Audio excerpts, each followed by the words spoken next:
This is a special bonus edition of Judaism Unbound.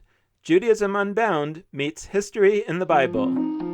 Welcome back, everyone. I'm Dan Libenson, and I'm excited to share with you this special episode. It's a conversation between me and Garry Stevens, the host of the History in the Bible podcast, which is one of my favorite podcasts. It comes out every 2 weeks generally, and it has gone through the entire story of the Bible, looking at it through a historical, critical lens that really brings some of the most interesting discoveries of modern archaeology and thinking and critical study to the story of the Bible. It's a great way to learn what's in the Bible and also to think about it from the perspective of modern scholarship. Garry is not a professional Bible scholar. Very much like us, he is just someone with a lot of curiosity and a lot of interest who has applied his thinking and his curiosity to this particular topic. I love listening to the podcast. It just concluded its first season, and it brought it up to the Babylonian exile, and very soon it's going to start its second season looking at the period from the Babylonian exile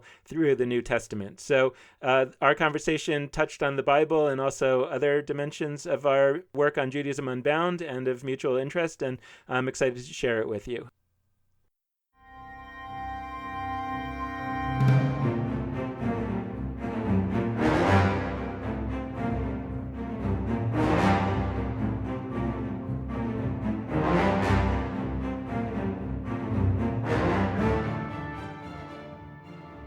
Hello, I'm Garry Stevens, and welcome to the History in the Bible podcast. All the history, in all the books, in all the Bibles.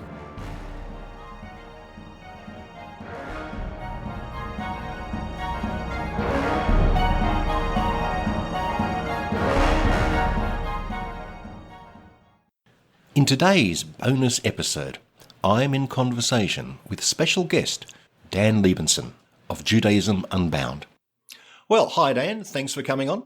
Hey Garry, it's great to be on again. Great to be with you. And how is sunny Chicago these days? It's not bad. It's I've been told that in about 20 years or so, when global warming completely kicks in, Chicago's going to be the new Bay Area, the new San Francisco. So I'm looking forward to that. I mean, it's inevitable. Yeah, it's inevitable. But actually, before I moved to Chicago, I lived in Minnesota, which is actually even colder. So I think I'm one of the few people that moved to Chicago for the weather. Anyway, you are one of the founders of the Judaism Unbound site and podcast. Can you tell us what's that about? And I have some questions about that for you. Well, so what Judaism Unbound is about, I would say, is we're trying to sort of run down this big idea or this big question, which is, if the future of Judaism is going to look profoundly different from the past of Judaism, what would the process of getting from here to there look like? And what would be some of the core ideas, both that the new Judaism might be built around, and or what might be some of the key ideas that are about the process of getting from here to there? And one of the things that we do on our podcast is that we interview a lot of people that are sort of thinking along the edges of these questions. I mean, a lot of people aren't exactly phrasing it the way that I just did, because it's a pretty radical way to put it. But a lot of people are thinking along those lines, whether they're fully conscious of it or not. A lot of people are trying things out along those lines, whether they're fully conscious of it or not. And we're trying to look around and figure out who's doing that work, who's doing that thinking, and talk to them. And then my co-host Lex and I try to talk about the interviews that we've done every 3 or 4 episodes and try to develop this big idea over time. And one of the reasons why I've been especially interested in the Bible has been because I kind of think that the Bible, many parts of the Bible, either mythically talk about this idea of transitioning from one state of being to a new state of Jewish being, and or take place during these key historical moments when that happened. Again, whether the Bible is explicit about it or not. And one of the great things about modern biblical criticism, I think, is that it sort of dug into some of the material and actually helped us see some of those historical moments of transition, which has been really exciting to me to discover and then to try to learn from, both by positive example and by negative example. Right, because traditional Jewish thought holds that it's all just one unbroken tapestry, doesn't it? Going back to basically Abraham and then Moses, and that nothing has changed. Yeah, pretty much. I mean, traditional commentaries often would sort of retroject things from their present into that past. And so, one of the key examples of that is that in essentially what's modern Judaism, meaning the Judaism of the last 2,000 years, Rabbinic Judaism, refers to Moses as Moshe Rabbeinu, which means Moses, our rabbi. So they sort of imagine Moses to have been a rabbi thousands of years before any such concept existed. And, there's a lot of that, and over the years, there are commentators, traditional commentators, that if you really dig into them, you see that they didn't really believe that, and they were more sophisticated than that. But for whatever reason, that was the accepted way to talk, as if it had been one big unbroken chain. And actually, I think a lot of people absorbed that and believed it, and a lot of people still sort of believe it or think that way and think that it's actually very not true to the Jewish tradition to sort of imagine radical changes. But one of my friends put it very beautifully when she said, Judaism has been reinvented from the time it was invented. Yes, exactly. That's what I would have thought. I mean, there's been many great ruptures, hasn't there? Everything from the beginning of the monarchy is a rupture, the end of the monarchy is another huge rupture, the time of Ezra, and then the reinvention by the rabbis. I mean, it seems clear to me it's gone through several very different stages. And each time it's come out different, but it's proved to be a very robust and strong religion, hasn't it? I mean, it's still around. You don't find the Hittites still worshipping. Yeah, I mean, to me, that's sort of the key thing about Judaism. I mean, the key sort of mystery is, what is it about this thing that allows it to reconstruct itself after each of these disasters? And I don't know that it's anything metaphysical, but if there's any sort of unbroken chain, anything that I feel sort of motivated to keep going, it's actually this ability to rebuild, and this idea that, that we can actually build something profoundly different and then retell the story that it's an unbroken chain. I mean, that it actually may be one of Judaism's secrets of success has been that ability to retell the story as if it has been an unbroken chain, even when it so clearly wasn't. Sort of myth-making ability. Would you say that through the past 2,000 years, Jewish, what would you call it, the establishment, has been more accepting, or at least less murderous, of people who do make some fundamental questions? And I ask that in the sense of, for example, the first Western European scholar to question the existence of Jesus lived in the 1780s. And he wrote a book about it, but he only allowed it to be published after his death because he didn't want to, be hanged as a heretic or something. And that's as late as the 1780s. Christians until the Reformation have been fairly reluctant to take on major questioning. So would you say that Judaism in general has been more amenable to that? It's a good question. I'm not sure. I mean, in part, I'm not sure because there has been a good job of papering over some of those times, right? So I suspect, yes. I mean, meaning I suspect that it has happened, and that it happened quite a few times in Judaism. And I'm so curious to go in a time machine and see what it was during those times. So, there are some key folks whose memories are preserved, for example, in the Talmud, people that lived both in sort of the 1st or 2nd century, and then also people who lived more in the 4th century. And then there's Maimonides from the Middle Ages, and all of whom raise serious questions about the traditional ways of thinking and the traditional ways that things were done. But the way that we have those questions preserved today is not quite as sort of aggressive as you could imagine that they might have been, or like this Christian thinker that you're talking about, or I think of Spinoza on the Jewish side, who really very explicitly questioned some of these basic principles. And, Spinoza didn't fare all that well in the Jewish community. He was excommunicated. And so I don't really think that it's been such a story of acceptance of dissent and of new ideas, so much more so, let's say, than Christianity. But maybe there have been some moments, and maybe it was actually quite common but not talked about. And I wonder if that was also true in Christianity. I mean, do you know anything about the sort of quiet history of Christianity on subjects like that? No, I'm not an expert on the history of Christianity, I must admit. Christianity seems to have been fairly fractious. I mean, I'm thinking of some major movements in the Middle Ages, like the Bogomils and that sort of thing. Mm-hmm. And they were slapped down big time. And the history has preserved that. Are you suggesting maybe there was some, shall we say, unpleasant incidents maybe in the Middle Ages or something in Judaism, and they've been quietly disappeared. Yeah, or I don't know, I sort of, in some of my experiences, even in modern times and even in contemporary times, you kind of come to realize that there's a certain public conversation that among sort of the leadership class that's very much doctrinaire and about these sort of philosophical points. And that's kind of, debating topics, but not really debating those core deep beliefs. And then often you sort of talk to the regular people and they don't really share those beliefs. They don't really even know those philosophies and understand them or really care much about them. And I sort of suspect that there are some people in between, right, who kind of are more like the common people, right? They have some skepticism. They don't really sort of buy into all this stuff, but they also are more educated and they've got some ideas of their own. And you see that happening in the world today, and I sort of suspect that a lot of what we see happening in the world today has always happened, not only in Judaism, but meaning I think that people were smarter and more sophisticated in the past than we give them credit for, and so you wonder what was going on. And then again, there are characters in the Talmud, like there's a very interesting character who's sort of one of the heroes of the Talmud, named Rava, which in Aramaic means the rabbi, and there's stories where, my friend B'nai Lappi, who's a Talmud scholar who's been on our show a few times, tells about this story where essentially it was a question of what happens if a husband dies or might have died and they don't know, and he had given his wife a conditional divorce when he set off on this long journey, and then we don't know if he died or not, and the wife is sort of reluctant to enforce this divorce or what to do. And this Rabbi Rava says, we enforce the divorce, meaning we free the wife. She's got to go on and live her life.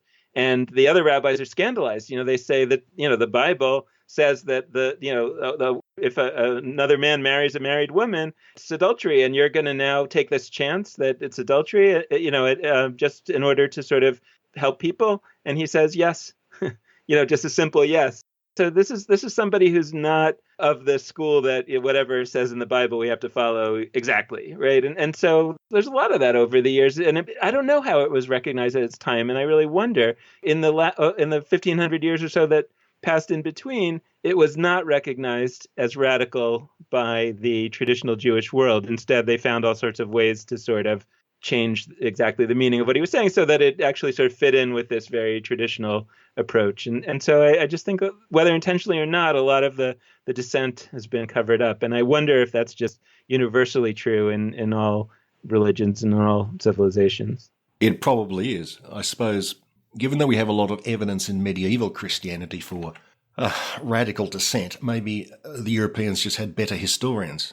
Or ones who were willing to put down these facts, or the documents survived, because the church was great at documenting things, wasn't it? I mean, and it had no hesitation at saying, yep, we killed all those Bogomils because they hate God, and here's all the details. So maybe they were just better documenters. Yeah, and I really think about the time that really is just being talked about on History in the Bible, right? This time of the end of the Kingdom of Judah, where, if you read the Bible as a kind of traditional reader, then you read the Bible to be advocating for this particular monotheistic religion that was commanded from the time of Moses, and everybody should have been observing it for all that time, and they kept sort of sinning.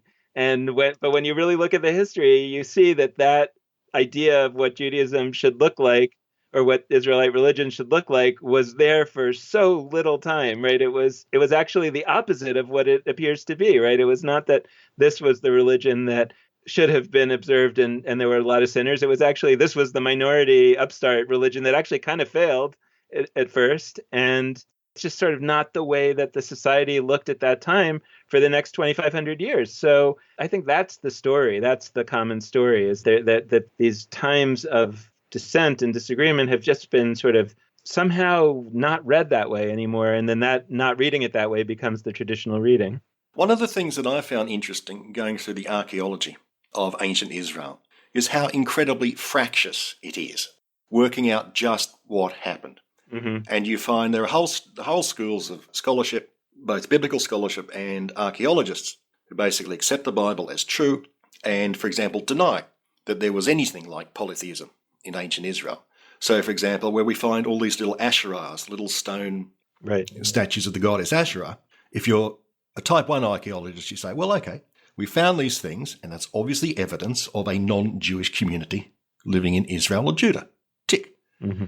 Other archaeologists say, no, wait a minute. You are presuming that the Jews have always been monotheists, and you are assuming that fact. Whereas we should be saying, well, hang on, maybe they were polytheists, and we have these statues to prove it. So they're taking logically, diametrically opposite stances. And I think it's almost impossible to resolve them in a sense.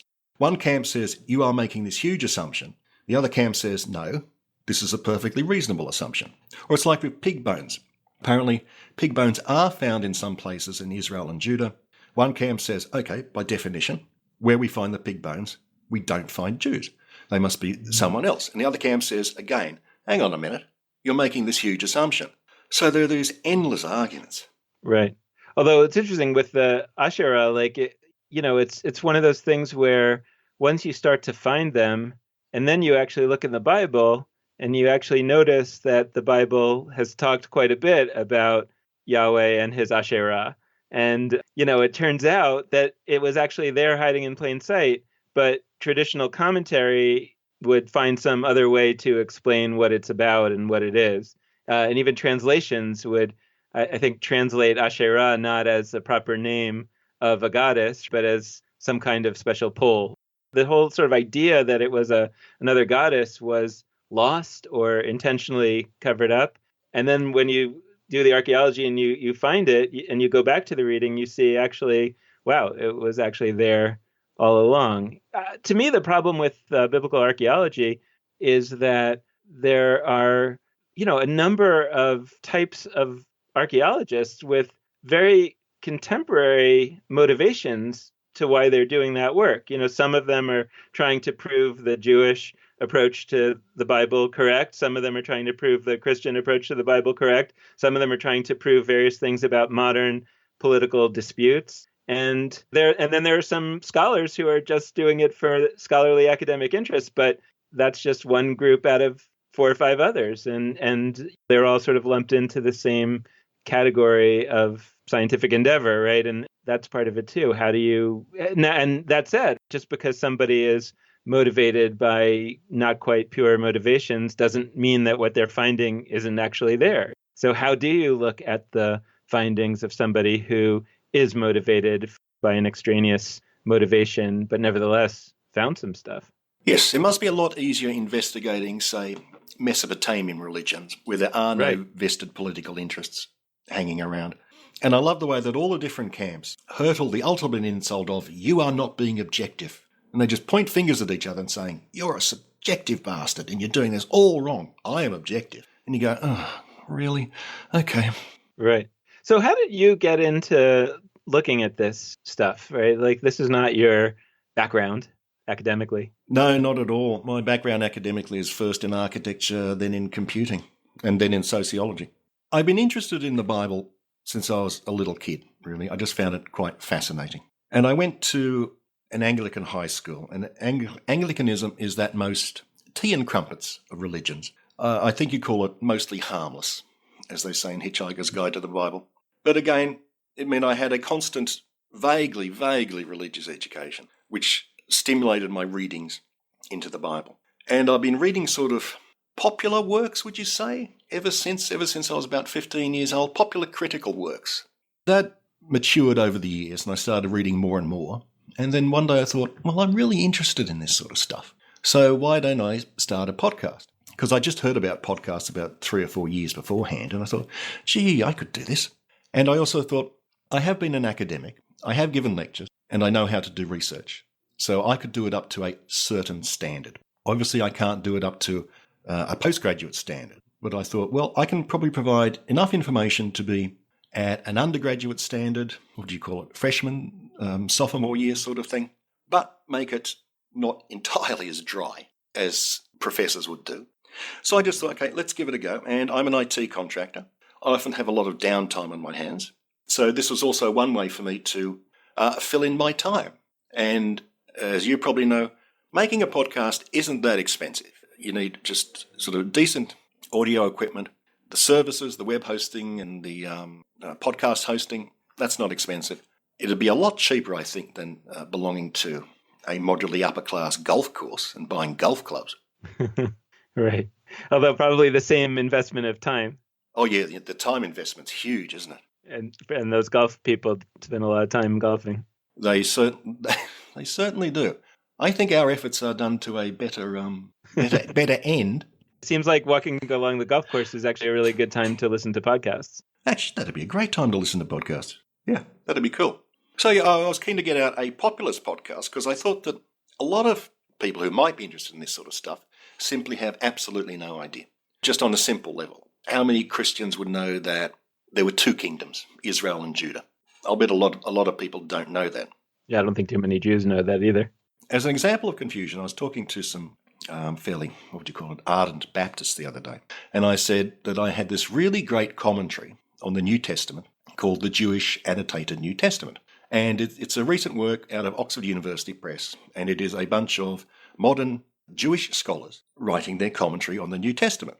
And I must admit, I found it an excellent book. But they stared at me and they said, we didn't know that the Jews had the New Testament. And I said, no, they don't have the New Testament. And I repeated the explanation and they still didn't get it. So I was trying to get rid of those sort of things. And I must admit, I've been having a lot of fun doing it. I'm getting up to the New Testament. Actually, that won't be until January next year. Well, I found that I've got 5 or 6 episodes just on leaving Babylon. I didn't think it had stretched that far. But I've had a lot of fun with the Old Testament. And now that I've done all my note-taking for the New Testament, I think the Old Testament's a lot more fun, actually, to look at. There are more stories? Is that why? There are more stories. It's older, so that makes it murkier, like we know less. Mm-hmm. There is confusion in the sources. The editorial process is obscure. It has more mysteries. I think that's the best way to put it. It has more and deeper mysteries. I mean, also, the New Testament was basically written over a much shorter period of time. Yeah. There's this sort of compression of time, I think, in the Old Testament that makes it interesting and also makes it there a lot to pull apart and to really understand the history and what's really going on and who are whereas the New Testament is really a lot of writings from a much more constricted period of time. And the sources we can posit for the New Testament are simpler to disentangle, I think, whereas I sort of like the mystery behind the sources in the Old Testament. I mean, a lot of the authors or the schools will be lost forever to time, really. And yeah, like you, I'd like to take a time machine and go back and actually sort of go to the scribes and say the late time of the kingdom of Judah and say, oh, okay, you really were writing this stuff. Now, where did you get your information from? Yeah, I mean, I was going to ask you, do you feel like having really done this deep dive into it and really, I think what you've done that's so special and amazing and something that I haven't really seen anywhere else is kind of organizing it all and, for lay people and making it sort of clear what happened when. And, you've got all the timelines on your site and everything, but even just making it clear, what were the politics that were going on, and I loved how you sort of pulled apart Isaiah as a kind of political advisor versus a prophet talking about God and, all the different things that are going on. And I was wondering if you can picture all this in your mind's eye, or it's still for you just figuring out stuff about a written work, but you don't really fully wrap your mind around what was it really like there? Where were these people? What were they actually doing all day? Or do you feel like you've gotten inside of that? No, I don't think I've gotten inside of that. Any more that I can get inside, say, the mind of a modern Jew, in the sense that I haven't lived the life. Like stuff which you would take for granted, daily life, I would have absolutely no idea. I only found out about the Omer period when I was just listening to your podcasts.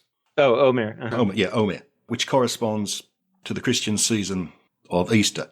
Christians listening, Easter does not stop on Easter Sunday. It goes for another 7 weeks after. Till Pentecost. Mm-hmm. So the seasons pretty much correspond exactly. But I didn't know that existed as a particular count of weeks in Judaism. So in that sense, no, I've got absolutely no idea what was going on in their heads. The best I can do is sort of get an impression, I suppose, with the aid of all these scholars. And that's one thing that struck me. Had I actually done more reading, I would never have started this thing. In the sense that, people devote their whole lives to researching tiny little, like the book of Jeremiah. You could get a whole career out of that, couldn't you? Absolutely. I think many people have. But that's actually one of the ideas that we've developed on our podcast over time, is that there's a kind of a curve of what we plotted it as knowledge versus chutzpah, which, is the Yiddish word that kind of means having the nerve to do something, the audacity. And that sometimes if you have no knowledge, then you're not going to have the audacity to do anything too interesting because you're too intimidated by the fact that you don't know anything. But often, as you acquire knowledge, you get to a certain place where you all of a sudden realize this is so vast that there's no way that I could ever acquire all the knowledge, and you go into sort of an analysis paralysis, and you don't do anything either.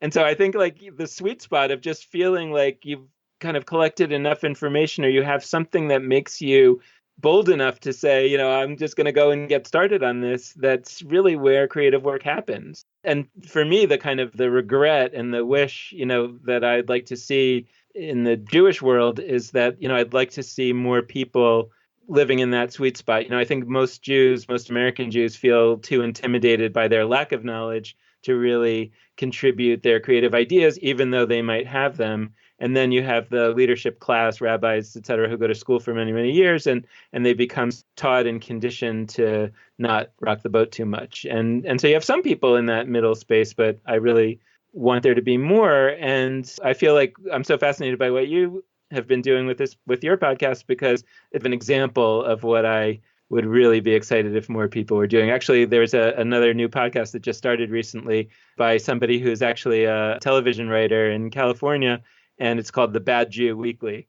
But it's the same thing. Like, she has the nerve to say, you got something to contribute to this conversation. And we just want to see more and more of that. We feel like people do have what to say, and yeah, they should study and they should accumulate some knowledge, but not necessarily as much as other people tell them they need to have in order to really make a contribution. Oh, yeah. Actually, just on that, sometimes when I've had a tricky question, oh boy, have I been slapped down. It's a case of, I say, I'm doing this podcast and I'd like to know about this. And some of the responders are quite nice. Others say, look, mate, you've got no idea. You don't speak Hebrew. Forget about it. And you're thinking, well, that's nice and encouraging. Thank you very much. Right. Well, and that makes me think of, I have not done a PhD in Jeremiah, but I've been thinking about Jeremiah a little, because in the upcoming sort of readings in the synagogues, some readings from Jeremiah are coming up. And we were actually interviewed on this Bad Jew Weekly podcast recently talking about Jeremiah. And I actually think that Jeremiah is sort of living in a time in some ways similar to ours, in the sense that it's kind of a state of collapse. I mean, I'm talking about the Jewish world, but I think the same could be said for our Western democracy world, at least here in America. And, he's kind of looking at these leaders, the first leader, especially Josiah, that he lived on, which, one group of people is lionizing, but he's seeing him making these horrible geopolitical decisions. And what does he do? But I feel like that's where it feels to me like Jeremiah tried to get the kings to do something different. They didn't listen to him. But then he sort of tries to reassure the people, like, just kind of, you're going to go off to exile, but settle in, things will turn around. It's kind of gives them some solace. But I wish that this sort of middle ground that we're talking about had existed, or was sort of on his mind. And maybe actually that's what happened in exile. I really wonder about what was going on during the Babylonian exile, and who was really, who took up control, right? Or, who were the creative people that really said, hey, let's kind of rethink all this. Were they the elites of the elites, or were they maybe that sort of second tier, the people that were more creative and a little less elite, but that the elites had been booted out, so there was some freedom to be creative that there hadn't been before the exile, something like that. Yeah, the exile's very interesting, isn't it? Because there's not much information directly about it, and yet it seems to be very little. Yeah, quite profound. Now, am I correct in saying that the names of the months in the Jewish calendar are Babylonian? Yeah, correct. I mean, now that's something. If you construct a calendar and the names come from another culture, that must indicate a profound influence, in the same way that in English the names of our months come from Latin, but the days of the week come from German. So that indicates two major influences. So given that they took the names of the months from there. What else did they take? And that seems to be largely invisible, doesn't it? Well, yes and no, right? I mean, I think that one thing that they took was the Aramaic language, which I think that most Jews think that in the Second Temple period, these Jews were all running around speaking Hebrew, but they weren't. They were speaking Aramaic, and the elites were still writing in Hebrew, as they have throughout Jewish history. But then in the post-destruction period, right after the destruction of the Second Temple, all of the Jewish literature is in Aramaic. So or most of the Jewish literature is in Aramaic. And what's funny is that in the Jewish world, like if you ask, if somebody really thinks really hard about it, they might give you a different answer. But if you ask, sort of your average Jew who even knows anything about what language things are in, and you ask them about Aramaic, they'll kind of talk as if Aramaic is a Jewish language. That's how they think of it. The Talmud is written in Aramaic. It's like Yiddish. Like that's the Jewish language that the Talmud is written in, and Yiddish was the Jewish language that we spoke in Eastern Europe. And obviously, the complete opposite is the case, right? I mean, Aramaic was the English of its day, and really all that whatever happened with all the invasions, I guess the Islamic invasions replaced it with Arabic, right? And it was basically lost. And the only place that it was, or one of the only places that was preserved, was by the Jews in the Talmud. But it was in no way a Jewish language. I think that there's a lot of that, and that there's just tremendous amount of stuff that is seen as Jewish. But the only reason that it's really seen as so profoundly Jewish is that the other cultures that it was really profound in have disappeared. And as we start to do some archaeological finds in Mesopotamia, for example, I think what's really interesting is to find, and not really talked about that much by lay people because they don't really know, is how much of what has been found in Mesopotamia actually seems pretty similar to elements that had been thought of as fundamentally Israelite before by lay people. Now, on Hebrew, would you say that it is therefore probably correct to say that right from the time of the return through to the formation of the State of Israel, the status of Hebrew was mainly as a liturgical language, like, say, Latin? Absolutely. Or, and maybe we could say as a scholarly language, also like Latin, right? I would say not only liturgical, but liturgical and scholarly. Right. So the only times that Hebrew became a living language again, right from the time of the destruction of Judah by the Babylonians, was only in 1947. Yeah. I mean, in terms of the state, I mean, the revival of Hebrew as a spoken language was part of the Zionist enterprise. It was earlier than 1947, but it was in the late 19th century. But yeah, I mean... Oh, I see. Pretty much. And, I think that it's funny because I think that most Jews will acknowledge that was the case from the destruction of the Second Temple on. But I think that they'd be surprised to learn that it was really true from the destruction of the First Temple on, the first king, the first Commonwealth, whatever we call it, the Kingdom of Judah. I remember, I think a couple of years ago, maybe 2 years ago, the Pope and the Israeli Prime Minister, what's his name again? Netanyahu. Netanyahu. Bibi, is that what he's called? Mm-hmm. That's his nickname. The Pope said, they were standing next to each other, and the Pope was saying that, and Jesus spoke Aramaic, and Bibi pipes up, and Hebrew. Yeah, what's interesting is that I think Bibi was wrong, right? I mean, Jesus didn't speak Hebrew, nor did any of the Jews around him. That's the thing, right? It's and again, I think that's a great example of, again, I don't think it's only a Jewish thing, but it's definitely very much a Jewish thing. Is this what we were talking about, the sort of retrojection of present realities back into history, and doing so very effectively. There are other interesting things like this. So, for example, the word Torah in Hebrew means teaching or law, perhaps, depending how essentially it comes from the root of teach. So when you say this is my Torah, it means this is my teaching. So the Bible, the Old Testament, is full of the word Torah, and the 5 books of Moses, the Pentateuch, came to be called the Torah at one point, right? The teachings. But then over time it became the title of this book. So the 5 books of Moses effectively has acquired the title Torah, and now in English that's just translated as Bible. So then when you go and you look at what's written in this Torah, right, it talks a lot about the Torah. People sort of misread that to say the Torah is talking about itself or about the Bible. But no, what it means in the Torah is teachings. And there's so much of that. Bible talks a lot about the ger, which is the word that the Bible uses for the stranger. It comes from the root of reside, to live in a place. And so it talks a lot about the stranger. And there's the Bible is full of saying, because you were slaves in Egypt, you should care for the stranger because you were strangers in a foreign land. But in rabbinic Hebrew, the word ger came to mean a convert. So then in traditional reading of the Bible, it's as if the Bible is actually talking about converts. So it's saying, you shouldn't oppress converts, but strangers, sure, go ahead, because it only says don't oppress converts. That's rife with that. And I think that's, I'm sure equally true in Christianity and in other religions and in other cultures, is that these words sort of take on new meanings. And then people go back and read the Old Text and they think that it means the modern definition of these words. And that's caused a lot of problems. That over the course of Jewish history, there have been a lot of fundamentalists who have imagined that the Bible says that it's okay to treat foreigners badly because all it says is you shouldn't treat converts badly. That gives them license to do some pretty bad things. I think in Christianity, possibly the most well-known case would be the passage in Isaiah, which ended up being translated from the Hebrew as virgin in Greek and Latin. But I did a whole little section on this. But in Hebrew, the word means something more like maiden, and maiden in the English sense. I mean, maiden could mean a young girl. Yeah, a young woman. It could mean a virgin, but it mainly means sort of young woman. And even today, apparently the test case for fundamentalists is if their particular translation of the Bible uses the word in Isaiah, virgin specifically, and they won't take any other sort of translation.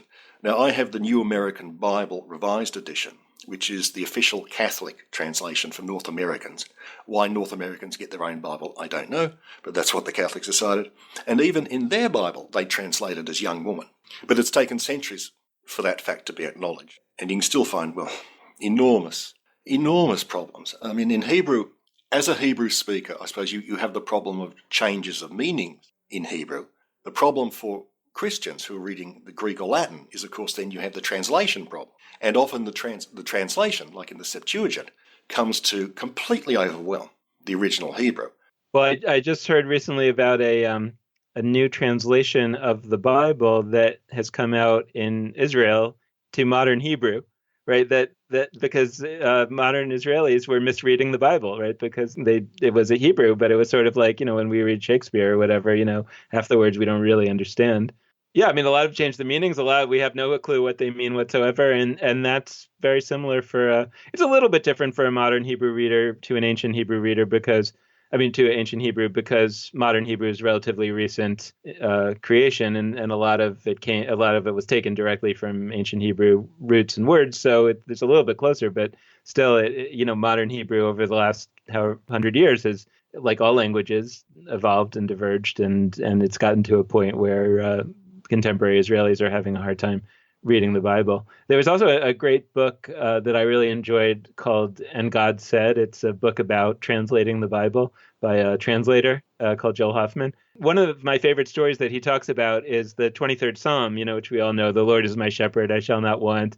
He says, it's not only an issue of translating the word, it's that a shepherd doesn't mean today what it used to mean back then. So shepherd is the right translation of the Hebrew ro'i. Ro'i does mean my shepherd, but for contemporary people, when they think about what a shepherd is, they think of some kid who's kind of walking like along with some goats and, just kind of making sure they don't get lost. Whereas in the Bible, what a shepherd was, a heroic sort of strong figure whose job it was to protect the flock from mountain lions. And so, which we see in Samson and David. Yeah, I was just thinking of Samson. Right. So what the Lord is my shepherd is supposed to mean is the Lord is my protector, is my hero, right? And so he says, a sort of better translation to capture that meaning would be something like the Lord is my lumberjack. That's what it means, like from a visualizing sense. But of course, you could never translate it as the Lord is my lumberjack because it doesn't say that. So what are you supposed to do? And he kind of throws up his hands and he says, you kind of have to translate it as shepherd, but you lose a lot that way. I don't envy the task of translators. Actually, speaking of that, you're translating something now, aren't you? Yeah, I'm just about finished with a second novel that I've worked on by the Israeli author Yochi Brandis. We talked about the last one on your show. I was more the translation editor for that one.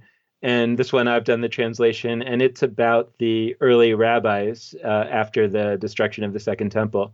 So it doesn't have a title in English yet, but it hopefully it will be published in the fall. And it's been an amazing education in terms of all sorts of decisions relating to translation. And I don't know if I made the right ones.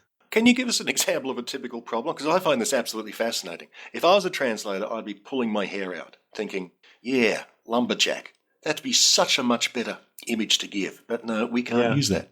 Were there some places where you were just going, ooh, Some of the hard choices that we had to make were when there is a passage quoted from the Talmud, but not quoted because this is talking the part of the story here is like how how sort of certain passages that ended up later in the Talmud, sort of how they got their start, and there are sort of quotations, but they're not quotations from the Talmud because this is taking place before the Talmud is written. So they're kind of just conversation that people are having, but they're using lines from the Talmud, and a Talmud scholar would know that and would kind of say, oh, that was clever.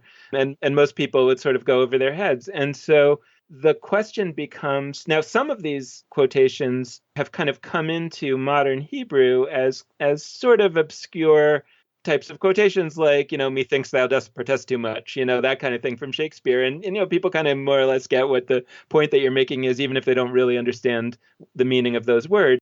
And so the Israeli reader would read these and would kind of get it. But if you just if you just looked up in the Talmud to see what this was translated as by a usual Talmud translation, it wouldn't have the same experience for the English reader.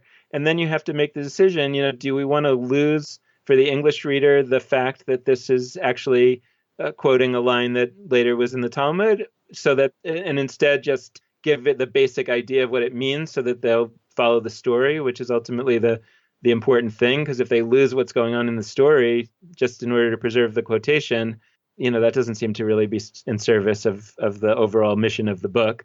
And on the other hand, when it's a book about how a text came to be, it seems kind of like a big loss to lose the quotation. So those were some of the challenges that we had. I mean, another interesting one was which Bible translation to use for biblical quotations. And what was interesting was that in the previous book, which was about basically the time of King David, so it was taking place in the biblical period, we actually chose a more modern translation of the Bible for the quotes because we wanted it to sound contemporary for the characters. Whereas for this book that's about the Talmud, or the rabbis of the Talmud, where they would be reading the Bible already as an old book, and for them it would already be kind of archaic language, we actually chose a more archaic translation, the King James, right? Because we wanted it to have the feeling that it was kind of obscure and that they really had to interpret it because that was the project of the rabbis. So those are some of the choices that sort of are most top of mind. That's very interesting. Yeah, and that does show the complexities of translating these things. Good choice with the King James, though, to show that sort of distance between the period of this new novel and the time of the writings that they're talking about. Now, when I mentioned earlier that I don't know what it's like to be a modern Jew, I don't know what it's like to be a modern Bulgarian, for that matter, right, or anything like that, because I just haven't lived the life. Now, I've got a quote here about the differences between thinking in Christianity and Judaism, and I'd like to see if you think it rings true or if it's just this guy talking. Now, the quote comes from the Jewish writer and journalist David Plotz, who seemed to work for Slate magazine. Yeah, I went to college with him. Oh, did you? Yeah, oh, okay. He was a couple of years older than me. I only met him like once or twice, but he was a nice guy. Okay. Well, David says this in his book, The Good Book, which is a fairly funny commentary on the Bible. And I've used a lot of it and some of his jokes in my own podcast, but I have attributed him. Anyway, he says, one thing that strikes me about my evangelical Christian friends is that they share Jacob's sense that God is interested in their lives. Like the patriarch Jacob, they feel that God, or Christ, is with them and that he will not leave them until he has done what he promised them. But I don't know any Jews who feel this way. It could be I am friends with the wrong Jews, but the Jews I know don't act or talk as if they have a personal relationship with God. They pray to God and may even feel that God works in the world, but they don't believe that God takes a personal interest in them. I sure don't think he's watching me. Why would he bother? Now, what do you think is a characterisation? Is that just David with his own personal feelings, or do you think that's common amongst Jews? I think it's common amongst Jews, but I do think that there are some Jews that do feel like, I think particularly in the ultra Orthodox world, not everybody, and that's a world that's often very sort of closed, and a lot of us. I mean, that's what a good example of, right. I haven't lived in that world, and I don't really know, but I have a sense from things that I've read that there's more of a sense in that world of Jews that God is more.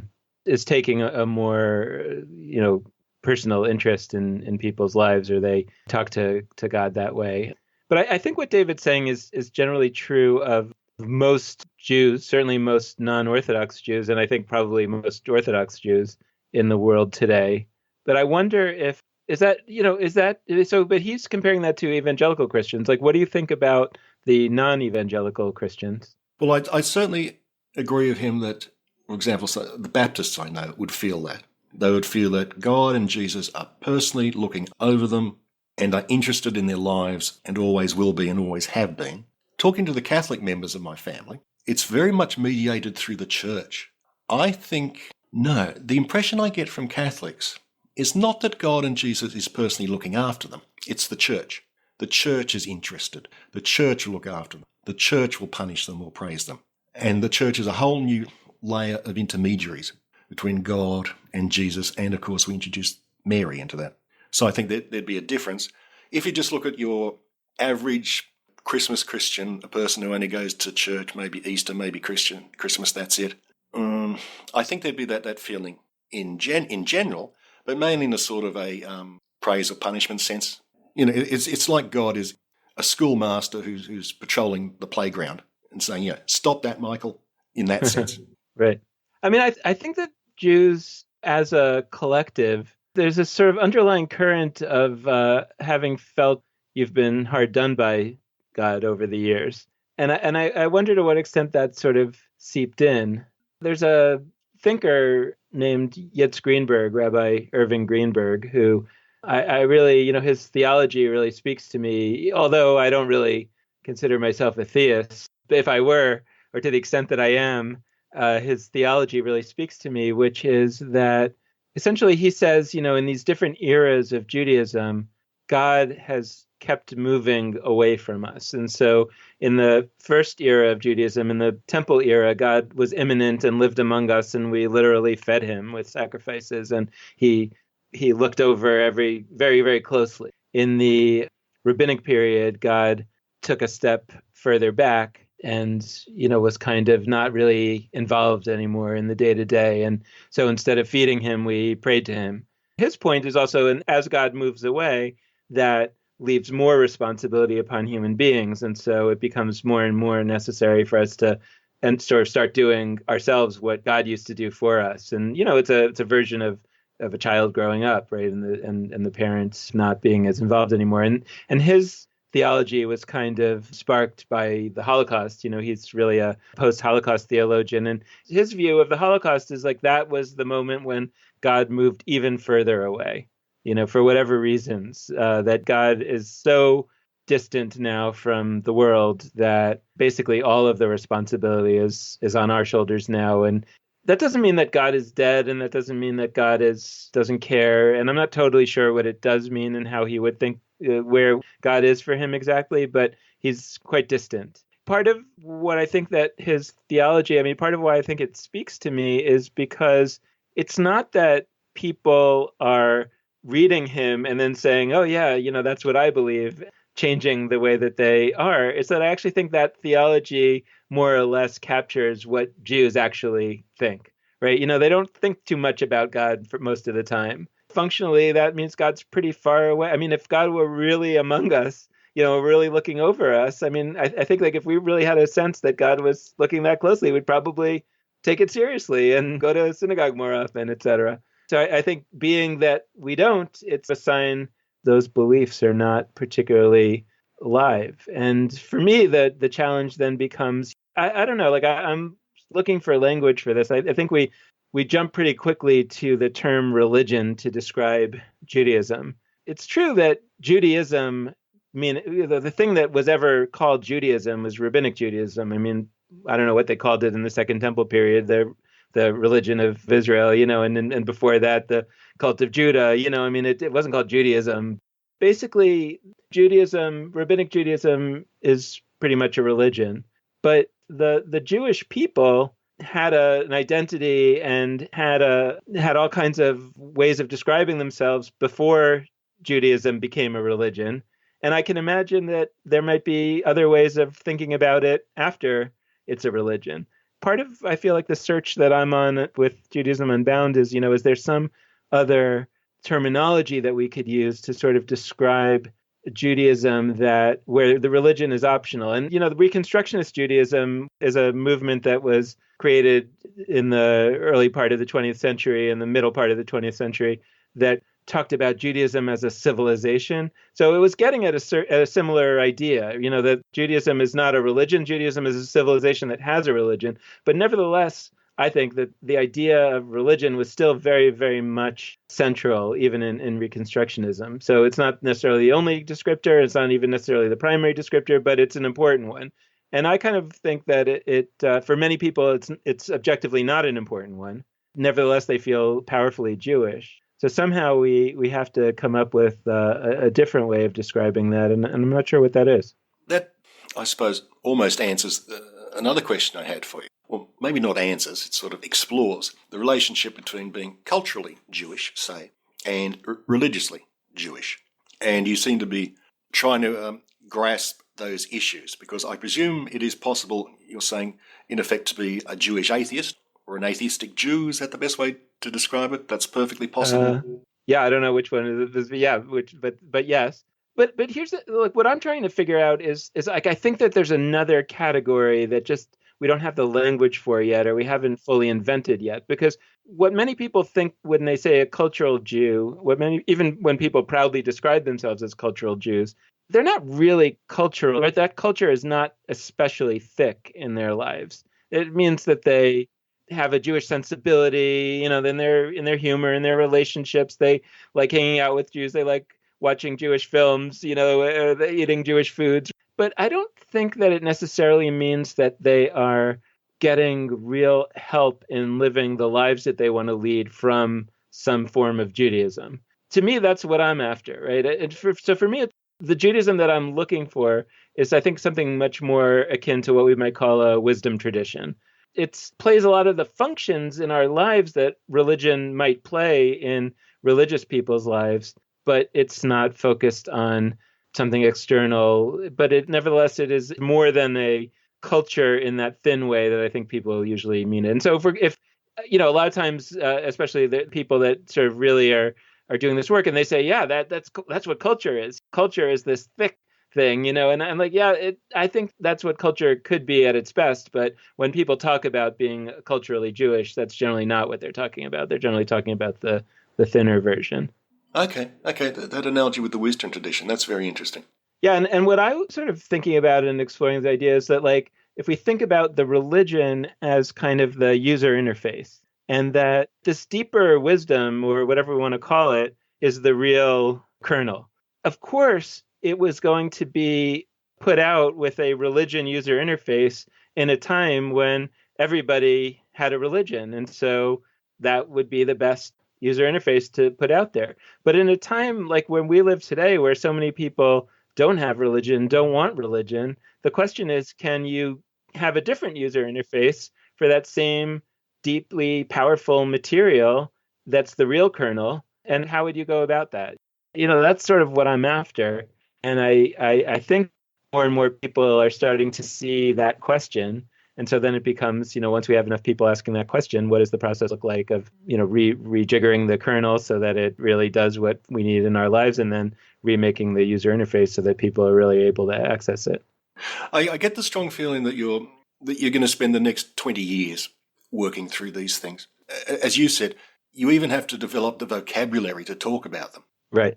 And I, it's funny, when I first went into this Jewish work, but before that, I was actually, like you, I was an academic, but in a completely different line of work. I was a law professor. Oh, right. And And I was teaching at a Catholic law school that was struggling over the Catholic nature of its mission. And, I had a sense of what I was hoping that it was going to be, and other folks had a sense of what they were hoping it was going to be. And I actually felt like it would end up being what I was hoping that it was going to be. And I could play a big role in that, but it would be 20 or 30 years until that happened. And that was this moment in my life when I started to feel like, oh, for the first time in my life, I'm thinking about accomplishing something over 20 or 30 years, not for the next year or two. That was when I felt like, okay, well, then now I can go back and work in the Jewish world, because I know what I'm looking for is not going to happen in 2 or 3 years, but maybe in 20 or 30. So, if I'm already willing to work for something for 20 or 30 years, I might as well do that. So yeah, I'm comfortable with that.